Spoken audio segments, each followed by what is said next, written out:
1517 թվականին Գերմանիայի Վինտերբերգ քաղաքի ամրոց եկեղեցու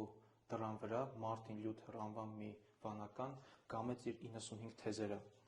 Դրանք 95 սխալներ էին թվարկված, որոնք որ նա գտել էր Հռոմի կաթոլիկ եկեղեցու ուսմունքներում և կիրառություններում։ Ողջույն Ռուստամ եղբայր, ուրախ ենք կրկին ձեզ ողջունել մեր հաղորդման շրջանակներում և ձեզ հետ զրուցել շատ կարևոր և շատ հետաքրքիր թեմայի մասին։ Խոսելու ենք բողոքական եկեղեցու, կարելի է այսպես կոչել 5 հիմնական հիմքերի մասին, որոնք որ առաջացել են այս բարեփոխման ընթացքում։ Դրանք ավելի հայտնի են որպես 5 սոլաներ։ Եվ շարունակելով պատմությունը, այս շարժումը, երբ որ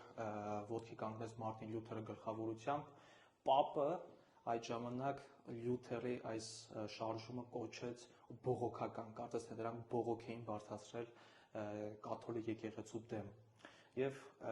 առաջի հարցին եկեք անդրադառնանք, ինչը նպաստեց, որպեսզի առաջանա այս բողոքական շարժումը։ Բողոքական շարժման առաջացման պատճառ դարձավ այն, որ կաթոլիկ եկեղեցին թողել էր իր հիմնական դավանանքը, որը փոխանցվել էր Քրիստոսով առաքյալների կողմից, և այդ ժամանակաշրջանում դադարել էր ավետարանի քարոզչությունը։ Նույնիսկ այն մարդիկ, ովքեր որ թարգմանում էին Աստվածաշունչը այլ լեզուներով, իրենք բանտարկում էին կամ սպանում էին, որովհետև թույլ չէին տալիս, որ Աստվածաշունչը հունարենից և լատիներենից այլ լեզուներով թարգմանվեր։ Եվ եկեղեցիներում արարողակարգերը միայն տեղի էին ունենում լատիներեն և հունարեն լեզվով, տվյալ ժամանակաշրջանում էլ շատ մարդիկ այդ լեզուներին չէին տիրապետում, այսինքն հիմնական ժողովուրդը չէր կարողանում Աստվածաշունչը իմանալ, և սա պատճառ էր դարձել, որով կարողանում էին կաթոլիկ քահանաները իրենց ուզած կերպով կառավարեին ժողովրդին։ Եվ սա մենք հասկանում ենք, որ Քրիստոսի մեծ պատվերի շեղումն էր,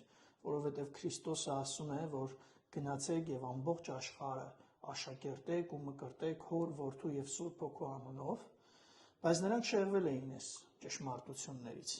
և Աստվածաշունչը գնացել էր դարակներ, վաճառում էին մարդկանց ինդուլգենցիաներ, որով Պապի ստորագրությունով դու գնում էիր քո փրկությունը, այսինքն դու ինչ կյանքով որ կուզես կապրես, միայն այդ թուղթը գնելով դու երկնքի արքայությունում բնակարան էիր գնում։ Այսինքն սարսափելի հոգևոր անկման շրջան էր, և շատ մեծ առաջնորդների, ովքեր Աստծո խոսքը առաջ էին բերում, սպանում էին, օրինակ Գյանգուսին բարեփոխումից մոտ կարծեմ 150 տարի առաջ սպանեցին, որովհետև դեռ չէր հասունացել մարդկանց մեջ այն պահը, որ բոլորը ոտքի կանգնեն և դեմ գնան այս պապական ռեժիմին։ Բայց Մարտին Լյութերը առանձնացավ իրենից առաջ եղող բոլոր աստվածաբաններից նրանով, որ ինքը հայտնվեց ճիշտ ժամանակին ու ճիշտ տեղում, այսինքն իր այդ բողոքը, որ դու նոր նշեցիր 95 թեզիսները, երբ որ նա տաճարի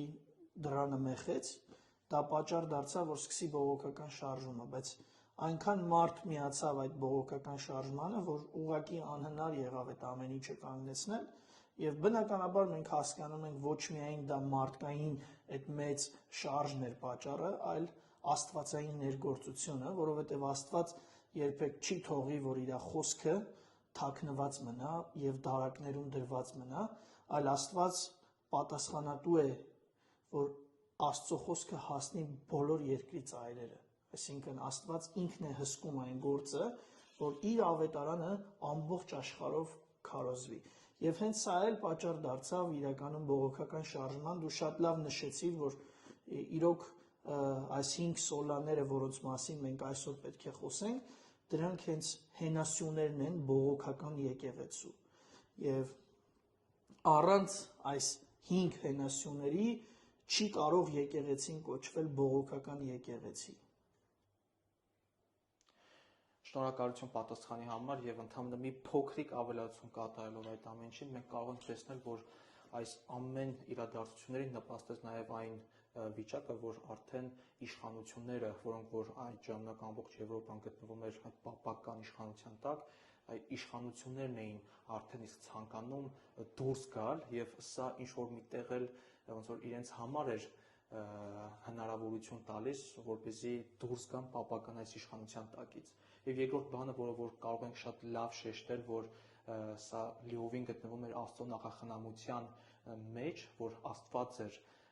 հենց ղեկավարում կարելի ասել այս բարեփոխումը, այն էր, որ հենց այդ ժամանակաշրջանն է, որ եղավ տպագրության գյուտը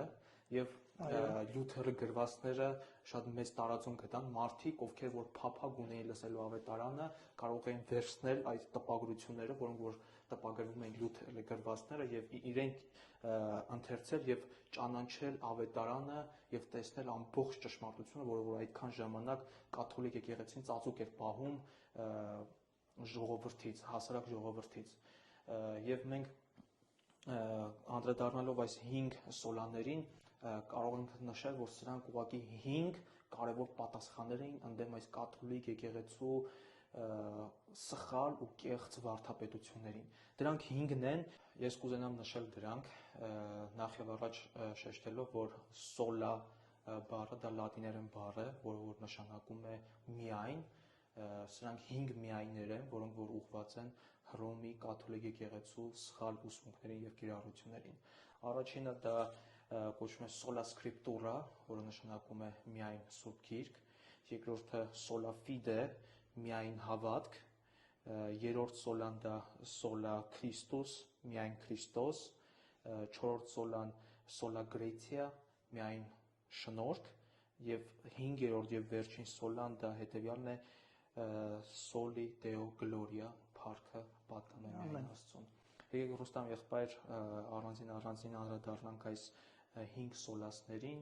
եւ տեսնենք այս 5 պատասխանները ինչ էին իրանց մեջ պարունակում, որը ընդդեմ Հռոմի կաթոլիկ եկեղեցու դեմ էր։ Նախ եւ առաջ եկեք անդրադառնանք sola scriptura-ին, միայն Սուրբ Գիրք։ Թեմայից մի փոքր շեղվելով կուզեմ ասել, որ սա հենց մեր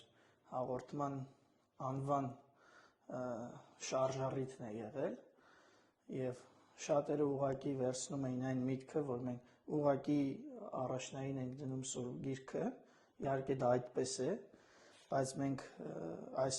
կարգախոսը վերցրել ենք հենց նրա համար, որովհետև սա բողոքական շարժման կարգախոսն է եւ ոչ միայն սա խոսում է, որ մենք առաջնային տեղում ենք դնում Սուրբ Գիրքը, այլ նաեւ խոսում է այն մասին, որ մենք կրում ենք բողոքական վարդապետություն։ Եվ միայն Սուրբ Գիրքը, որը ներկայացրեցիր sola scriptura, ինքը ուղղված էր պապի եւ ավանդույթի դեմ, որովհետեւ կաթոլիկ եկեղեցին ինչ էր ասում, որ ավանդությունը եւ պապի խոսքը հավասարազոր է Աստվածաշնչին։ Եվ տարբեր ավանդական ինչ որ ծեսեր առաջ քաշելով Աստվածաշունչը մղվում էր ստվերի տակ եւ առաջնային հենց բարեփոխման հիմք հանդիսացավ այն, որ Սուրբ Գիրքը առաջնահերթություն եղավ եւ կուզեմ Աստվածաշնչից մի հատված կարդալ այն բանի համար, որ մարդիկ ավանդությունը կամ ինչ որ մարդկանց խոսքերը հավասարազոր են դասում Աստվածաշնչին, տեսնենք թե Աստվածաշունչը ինչ է հայտնում այս մասին։ Կուզեմ, որ միասին ընթերցենք երկրորդ Տիմոթեոս 3:16-17 համարները, ես կկարդամ։ Երկրորդ Տիմոթեոս 3:16-17 համարներ։ Ամբողջ գիրքն Աստվածաշունչ է եւ օգտակար ուսուցանելու, հանդիմանելու, ուղղելու եւ արդարության մեջ խրատելու համար, որպեսզի Աստծո մարդը լինի կատարյալ, պատրաստ ամեն բարի գործի։ Ամեն։ Մենք տեսնում ենք, որ այս հատվածում Պողոս առաքյալը ներկայացնում է, որ Աստծո խոսքը լիարժեք բավարար է, որպեսզի մարդը խրատ ստանա, հանդիմանվի, սովորի եւ վերջին հաշվով կատարյալ կանգնի Աստծո առաջ։ Այսինքն Աստծո խոսքը բավարար է, որով դու կարող ես հասնել կատարելության։ Սրանից ավելի մեզ պետք չէ։ Եվ մենք Աստվածաշնչին, երբ որ նայում ենք, մենք այս մասին նույնիսկ տեսանյութ ենք ունեցել, որ Աստվածաշունչը այդ դարերի ընթացքում փոփոխության չի ենթարկվել եւ անարատ կերպով մեզ է հասել։ Բայց եթե մենք խոսում ենք ավանդույթների մասին, մենք հստակ չենք կարող իմանալ, թե ավանդությունները դարերի մեջ ինչ փոփոխության են ենթարկվել։ Բայց Աստվածաշունչը մենք ունենք հնագիտական փաստեր, որ դարերի ընթացքում ոչ մի փոփոխության չի ենթարկվել։ Եվ դրա համար Աստվածաշունչը լիարժեք մեզ բավարար է, որ մենք հասնենք կատարելության, այլևս մենք այլ բանի կարիք չունենք, եւ դրա համար բարեփոխման կարգախոսներից եղավ, որ Աստվածաշունչը պետքա լինի ամենաբարձր եւ միակ հեղինակությունը քրիստոնյայի կյանքում, եւ սա մեծ դեր ունեցավ, որ բարեփոխումը իրականություն դառնա։ Շատ լավ, շնորհակալություն, ինձ թվում է, որ այստեղ կարող ենք նաեւ շեշտել, որ կաթոլիկ եկեղեցու ուսմունքի այն ժողովուրդ տարածում էր գտել, բացարձակապես կարելի ասել, որ Աստվածաշունչը նրանք ուղարկել էին հետին պլան։ Եվ կարող ենք շեշտել, որ այս բարեփոխման արդյունքում նորից գտնվեց Աստվածաշունչը։ Այո։ Մարդիկ նորից դարձի եկան Աստծո խոսքին, որը որ հռչակում է, որ դա միակ աղբյուրն է, որը որ պետք է գերակշռի եկեղեցու կյանքում եւ եկեղեցին պետք է ուղղորդվի միայն հետևելով Սուրբ Գրքին։ Այո, ես դա կոչում եմ վերադարձ ավետարանին, որովհետեւ իրոք դա պատճառ դարձավ, որ եկեղեցին վերադառնա ավետարանին, եւ սա մեծ նշան է, որ Աստված միշտ հոգ է տանում, որ եկեղեցին լինի, ապրի եւ շարունակվի։ Իդեպ մի բան կուզեմ ավելացնել, որ սա այն մարդկանց համար, ովքեր որ շատ ուզում են նոր հայտնություններ ստանալ, նոր զգացողություններ ունենալ, երբ որ մենք կարդացինք 2 Տիմոթեոս 3:16-17 համարները, այնտեղ հստակ ասվում է, որ Աստվածաշունչը լիարժեք բավարար է, որ Աստծո մարդուն կատարյալ դարձնի։ Եթե դու ձգտում ես նոր բանի հասնել, նշանակում է դու սրանով ուզում ես ավելին լինել, քան կատարյալը, որովհետև Աստվածաշունչը լիարժեք մեզ բավարար է, որ մինչև կատարելության կարողանանք իրեն կատարելով հասնել։ Դրանից ավելի մեզ պետք չէ ու սա հորդոր է եւ նաեւ խնդրանք բոլոր այն եկեղեցիներին, նամանավանդ նրանց, ովքեր որ իրենց համարում են բողոքական շարժման եկեղեցի, թող Աստվածաշունչը միակ գերիշխան խոսքը լինի, որովհետեւ առանց այդ սկզբունքի չկա բողոքական շարժում։ Հիմք ընդունելով այն փաստը, որ կաթոլիկ եկեղեցին արժեզրկել էր Աստծո խոսքը, եթե արժեզրկված էր այս խոսքը, ապա նաև խեղաթյուրված կլիներ այն փրկության ճանապարհը, որը որ կաթոլիկ եկեղեցին ուսուցանում էր կամ առաջնորդում էր հասարակ սովորական ժողովրդին։ Եվ եկեք անդրադառնանք երկրորդ սոլասին, որը կոչվում է sola fide, այսինքն միայն հավատք։ Եկեք խոսենք այս միայն հավատքի մասին։ Կուզեմ հիշատակել մի աստվածաշնչյան համար, Հռոմեացիների նամակից, որ ասում է հավատքը լսելուց է, լսելը Աստծո խոսքից։ Այսինքն, եթե մենք Սուրբ Գիրքը անտեսենք, ինչ հավատքի մասին է խոսքը։ Եվ հավատքը հակադրվեց կաթոլիկ եկեղեցու այն դավանանքին, որ փրկության կարելի է հասնել գործերով։ Եվ հիմա կուզեմ Աստվածաշնչից մի համար կարդալ, ճիշտ է շատ համարներ կան, բայց ընտրել եմ դրանցից մեկը, որ միասին ընթերցենք, տեսնենք, թե Աստծո խոսքը ինչ է ասում հավատքով կամ գործերով փրկության մասին։ Կարդանք Գաղատացիների նամակի 2-րդ գլխի 16 համարը։ Շատ լավ, Գաղատացիս թուղթ 2-րդ գլուխ 16 համար։ Գիտենք, որ մարդն օրենքին գործերից չէ արդարանում, բայց միայն Հիսուս Քրիստոսի հավատքից է։ Եվ մենք Հիսուս Քրիստոսին հավատացինք, որ Քրիստոսի հավատքից արդարանանք, եւ ոչ թե օրենքի գործերիցը, որտեղ օրենքի գործերիցը ոչ մի մարմին չի արդարանալ։ Ամեն։ Մենք տեսնում ենք այստեղ, որ անհնար է գործերով հասնել փրկության եւ միակ ճանապարհը, միակ միջոցը, որով մենք կարող ենք հասնել փրկության, դա հավատքն է։ Եվ մենք կուզեմ հիշենք հենց Մարտին Լյութերի կարգավիճակը, երբ որ նա մտածում էր, որ պետք է գործերով հասնի այդ արդարացմանը, նա շատ չարչարանք կրեց այդ ժամանակաշրջանում։ Մինչև այն պահը, երբ որ Աստված իր միտքը լուսավորեց եւ հասկացավ, հիշեց Հռոմեացիների նամակի այն հատվածը, որ ասում է արդարը հավատքից կապրի։ Եվ նրա միտքը լուսավորեց եւ հասկացավ, որ փրկության հասնելու միակ ճանապարհը հավատքն է։ Անկարելի է գործերով հասնել փրկության։ Իրականում մենք կարող ենք այս ամեն մի սոլայի մասին շատ երկար խոսել, բայց մեր հաղորդման շրջանակներում չենք կարող այդքան մանրամասնել։ Դրա համար կուզեմ ուղղակի համառոտ այս ամենի մասին մի փոքր խոսենք, հետո ընթացքում մենք դեռ շատ առիթներ կունենանք մեր հաղորդումների ընթացքում այս ամենի մասին խոսելու։ Իդեպ կարող ենք նշել, որ Հռոմեացիս թուղթը հանդիսանում է հենց Մարտին Լյութերը ապաշխարության, կարելի ասել, միջոցը, նա Հռոմեացիս թուղթը ընթերցելուց է, որ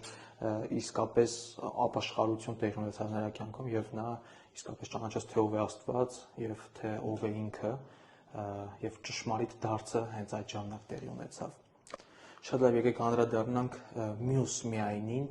խոսելով միայն Քրիստոսի մասին։ Ինչ է թաքնված հենց այս կետի տակ, ինչ նշանակում միայն Քրիստոս։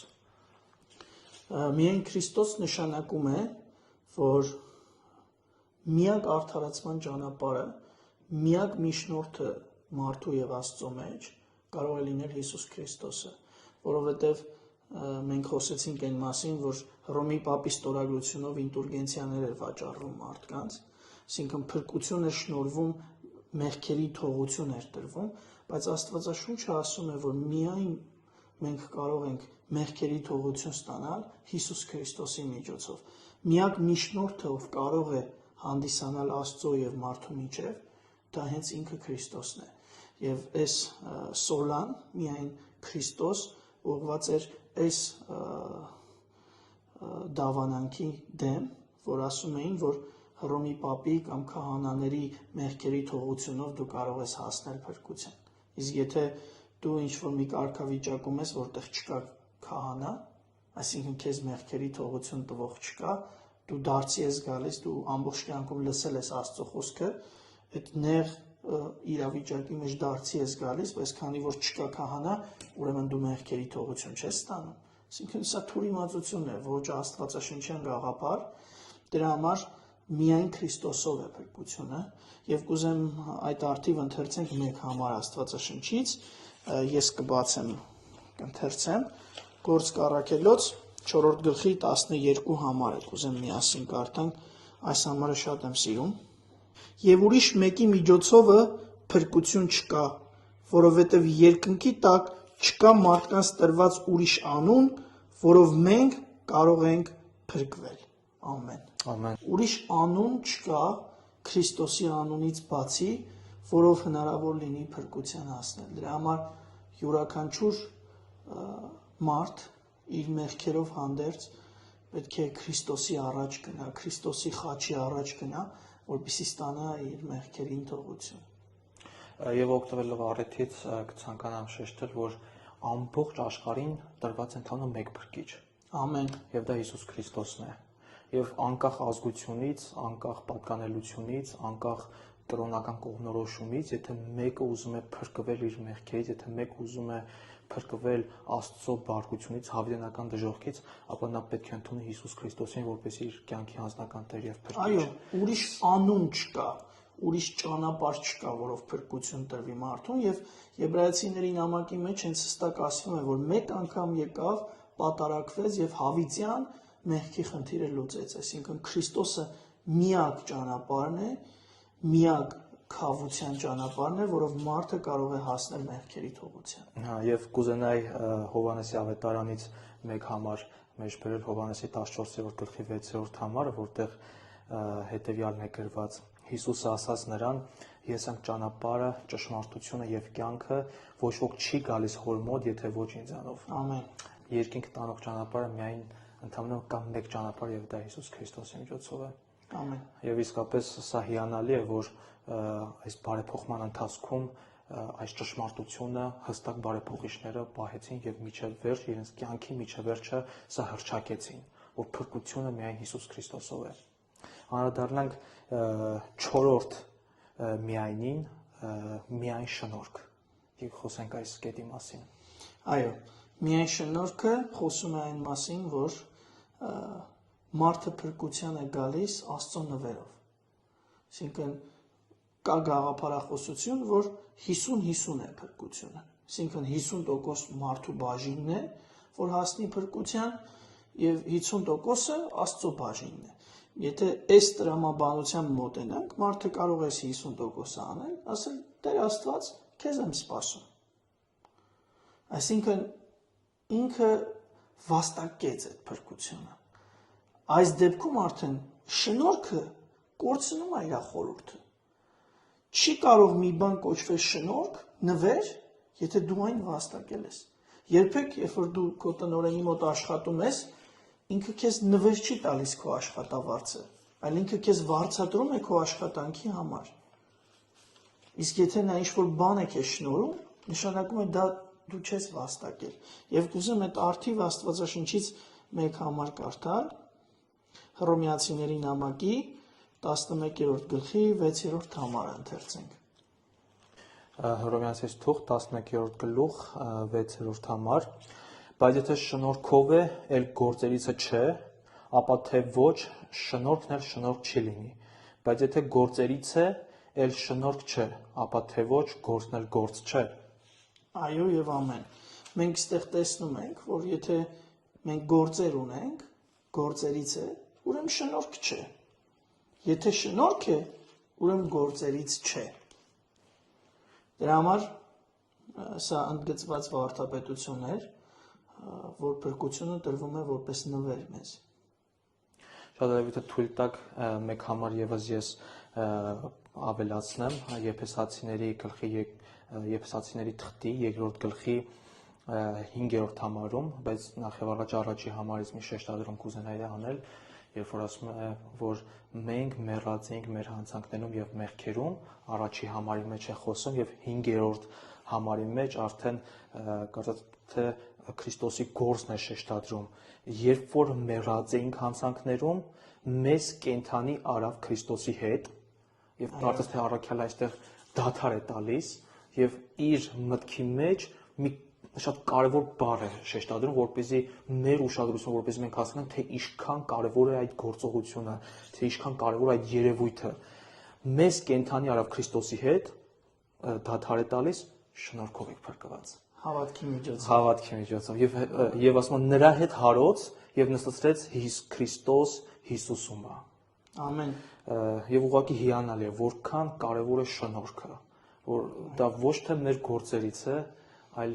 դա Աստծո ձրի նվերն է մեզ։ Շնորհքը դա գործ է, որով երևում է Աստծո հավիտենական սերը մեր նկատմամբ։ Եվ իրոք մենք դա մեռած ենք մեր հանցանքներում եւ Քրիստոսի շնորհքով մեզ կենթանի դարձրեց։ Այսինքն մենք չենք կարող դա վաստակել, այլ մեզ նվեր շնորհվեց։ Ամեն։ Եվ անդրադառնալով վերջի միայնին, հա, փառքը միայն Աստծունն է։ Ամեն։ Ես ենթադրում եմ, որ այս կետը ամբողջացնում է մնացած բոլորը, որ ամենը, ինչպես Հռոմեացիս 11-րդ գլխի 36-րդ համարում է ասում, որ նրանից է, նրանով է եւ նրան է ամեն ինչ, նրան լինի փառք հավիտյանս հավիտենից ամեն։ Ամեն բանի նախաձեռնողը հենց ինքը Աստված էր։ Ուրեմն ամբողջ փառքը պետք է իրեն պատկանի։ Ինչ կասեք այս կետի վերաբերյալ։ Քանի որ արդեն համարը ընթերցեցիր, ես նույնպես այդ համարն էի առանձնացրել ընթերցելու համար եւ սա հակադրվում էր այն գաղափարի հետ, որ Հռոմի Պապը ուներ փառքի իր բաժինը, այսինքն նա վերցնում էր մի բան, որը պատկանում էր Աստծուն, եւ պաշտամունքի կենտրոնում մենք պիտի հասկանանք, որ երբեք չի լինում մարդը, պաշտամունքի կենտրոնում պետք է միշտ լինի Աստված, որ պահից, որ եկեղեցու կենտրոնից հեռանում է Քրիստոսը, այդ եկեղեցին դադարում է եկեղեցի կոչվել։ Այսօր մեծ մարտահրավեր է դա, որովհետև շատ եկեղեցիներ իրենք ավելի կենտրոնացած են, որպեսզի շոուներ ստեղծեն, որ մարդուն դուր գա եւ իրենց շատ հետաքրքրում է, թե մարդիկ ինչ կարծիք ունեն իրենց խոսքի, իրենց պաշտամունքի մասին, բայց երբևէ այս հարցը իրենք տվել են Աստված ինչ կարծիք ունի մեր պաշտամունքի մասին։ Դրա համար մենք պետք է շատ զգուշ լինենք, երկյուղ ունենանք եւ հասկանանք, որ փրկությունն էլ է Աստծո համար։ Մենք փրկվում ենք, բայց սա Աստծո փառքի համար է։ Ամեն ինչ է Աստծո փառքի համար։ Եվ վերջին հաշվով ամեն ծունկ պետքա ծռվի եւ ամեն լեզու պիտի դավանի, որ Քրիստոսը Տեր է հավիտյան։ Այսինքն ստեղծագործությունը պետքա վերադառնա այդ ամբողջական լիարժեք պաշտամունքին։ Դրա համար այս ամենի կենտրոնում մարդը չէ, փրկության կենտրոնում մարդը չէ եւ տիեզերքի կենտրոնում մարդը չէ, այլ այս ամբողջի կենտրոնում Աստված է եւ ամեն բան կառուցվում է Աստծո շուրջ եւ նրա համար, ինչպես որ դու ընթերցեցիր Հռոմեացիների նամակի 11:36-ում եւ կուզեմ մի կարեւոր բան շեշտել, որ մենք խոսեցինք 5 սոլաների մասին, այսօր շատ եկեղեցիներ կան, որ իրենք ասում են մենք բողոքական եկեղեցիներ ենք, բայց իրենք նույնիսկ գաղափար չունեն 5 սոլաների մասին։ Սա ոչ թե քննադատություն է, այլ ուղղակի խնդրանք եւ հորդոր, որ յուրաքանչյուր եկեղեցի, ով իրեն անվանում է բողոքական շարժման եկեղեցի, գոնե այս աստվածաբանությունը ուսումնասիրի, որովհետեւ բողոքական եկեղեցիների հենասյունն է այս 5 սոլաները։ Եվ կուզեմ ուղղակի պատմական շեշտադրում անել, որ բողոքական առաջին եկեղեցիները, որոնք առաջացան, կլինեն մեթոդիստները, լյութերական, անգլիկան եկեղեցին, մկրտական, ավետարանական եկեղեցիները։ Այս բողոքական բոլոր եկեղեցիները ընդունում էին 5 սոլաները։ Կար Վեսթմինստերյան հանգանակ, որը մկրտական եկեղեցին մի փոքր վերապահումներով մոտեցավ, ամբողջ այս 5 սոլաները եւ մնացած բոլոր դավանանքը ընդունեց, վերապահումներով մոտենալով մկրտության հարցին եւ եկեղեցու կառավարման հարցին, այսինքն որ երեխաներին չպետք է մկրտել, այլ մարդը պետք է միայն մկրտության հասնի վերստին ծնունդի միջոցով եւ նաեւ որ պետք է եկեղեցին լինի անկախ կառույց եւ ոչ մեկի իշխանության տակ չպիտի լինի, այլ միայն Քրիստոսի իշխանության տակ։ Եվ բոլոր այս եկեղեցիները, թե մեթոդիստները, թե անգլիկան, թե լյութերական, թե կալվինական եկեղեցիները, բոլորը ընդունեցին մի փոքր ինչ-որ կետեր ավելի արժևորելով։ Օրինակ, լյութերական եկեղեցին շատ ավելի շեշտադրում էր միայն Սուրբ Գիրքը եւ միայն հավատքը։ Կալվինական եկեղեցիները ավելի շատ շեշտադրում էին միայն շնորհքը, միայն Քրիստոսը եւ միայն Աստծո փառքը։ Եվ այս ամենի մեջ մենք տեսնում ենք, որ օրինակ մկրտական եկեղեցին ուներ բալանսավորված հայացք։ Այս ամեն ինչի մեջ մի կետ էր ավելի շեշտադրում, ինչու, որովհետեւ այս մյուս ուսմունքը բխում էր հենց այս կետից, միայն Սուրբ Գիրք։ Եթե չլիներ միայն Սուրբ Գիրքը, այս բոլոր դավանանքն էլ չէր լինի։ Դրա համար կուզեմ հորդորել, որ յուրաքանչյուր եկեղեցի կապ չունի, թե դու որ շարժումից ես առաջացել։ Եհովայի վկաներն էլ են բողոքական շարժումից դուրս եկել, բայց մենք կարող ենք իրենց կոչել բողոքական եւ եկեղեցի։ Իհարկե ոչ, որովհետեւ իրենք չեն կրում բողոքական դավանանքը։ Բողոքական եկեղեցի լինելու համար